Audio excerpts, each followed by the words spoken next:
Bienvenidas y bienvenidos. Hoy nos metemos en un momento bien particular, finales de octubre de 2025. Tenemos al Dow Jones 30 ahí, rozando máximos históricos, pero ojo con una niebla informativa tremenda. ¿Por qué?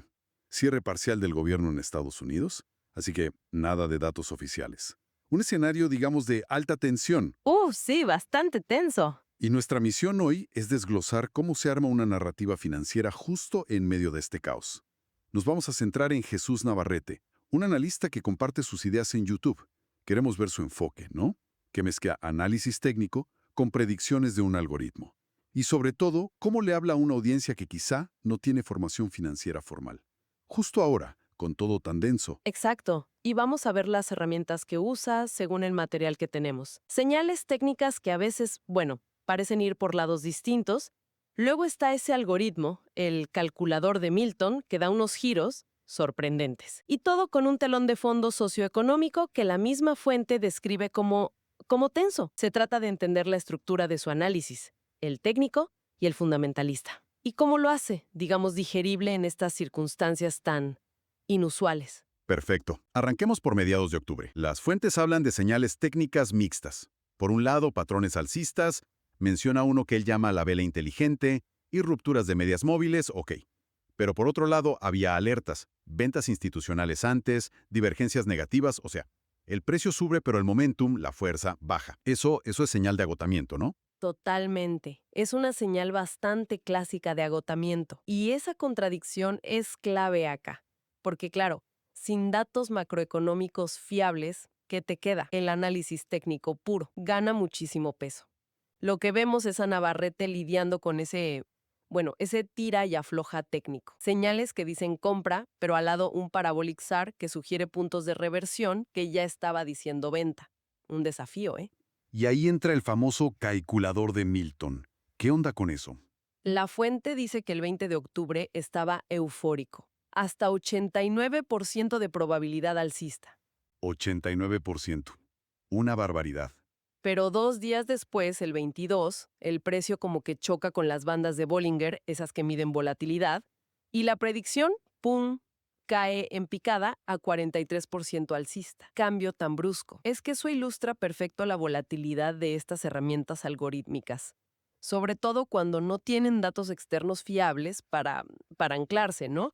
Muestra esa tensión entre la predicción automática y el juicio humano en momentos de poca visibilidad. Y parece que Navarrete justamente aborda eso, interprete sus bandazos para su gente, no solo los reporta. Claro. Y además el análisis no está en el aire. Se enmarca en la situación socioeconómica que el propio Navarrete describe. El cierre de gobierno, las peleas por la ley de salud ACA, la ACA, también los miedos por recortes sociales, cupones de comida, subsidios, el impacto económico que se mide en millones, tensiones con China. Es importante decir que solo estamos contando la perspectiva que se presenta en el material que analizamos, ¿eh? Precisamente. Y según se describe, Navarrete hace algo interesante. Aclara esa confusión común entre Obamacare y ACA. Dice que son lo mismo.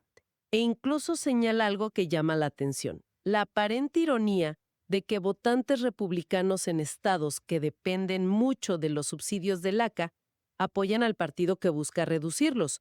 Todo esto es parte del marco narrativo que él va construyendo. Volviendo al mercado, cae el 22 de octubre y Navarrete saca un concepto suyo, la tríada de la vela inteligente. Explica que es un patrón. Después de un impulso fuerte, el tercer día puede traer agotamiento o corrección, pero no había señales que decían otra cosa. Sí, y él mismo lo matiza, según la fuente.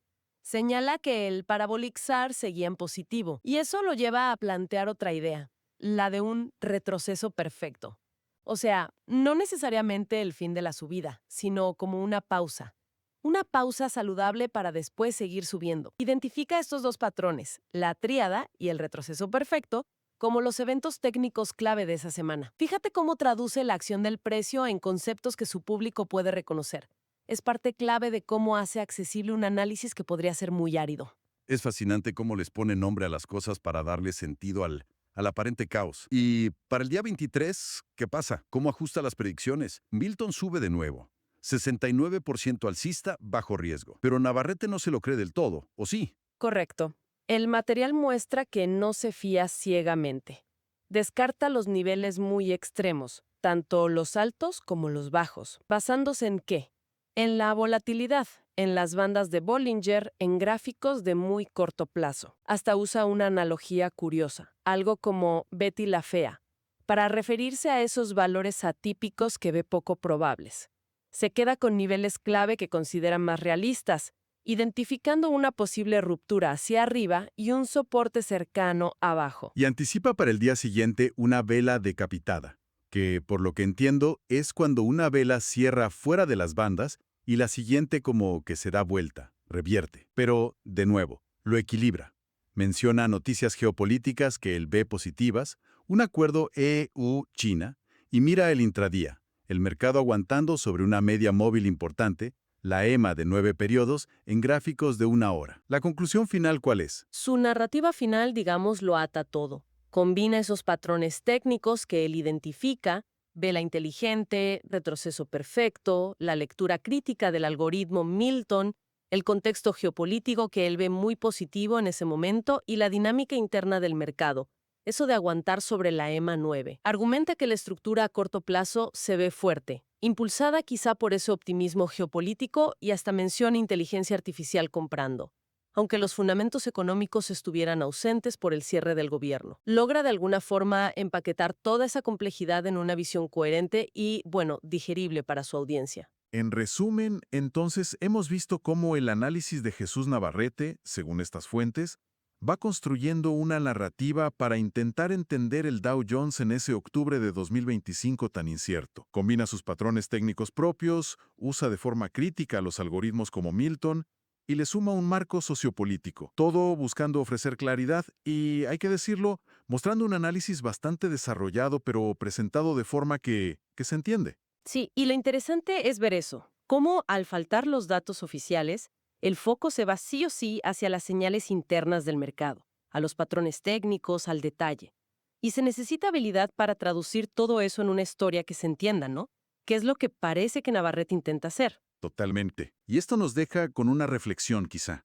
En estos escenarios de tanta incertidumbre, sin la brújula de los datos macro, ¿cuánto peso real le damos al análisis técnico detallado, a esos patrones específicos, cuánto a las herramientas algorítmicas, que vimos que pueden ser volátiles, y cuánto al ruido del contexto geopolítico, cómo se equilibra la matemática del gráfico con la imprevisibilidad del mundo real? Uf, es la gran pregunta, ¿no? Una pregunta que seguro da para seguir explorando.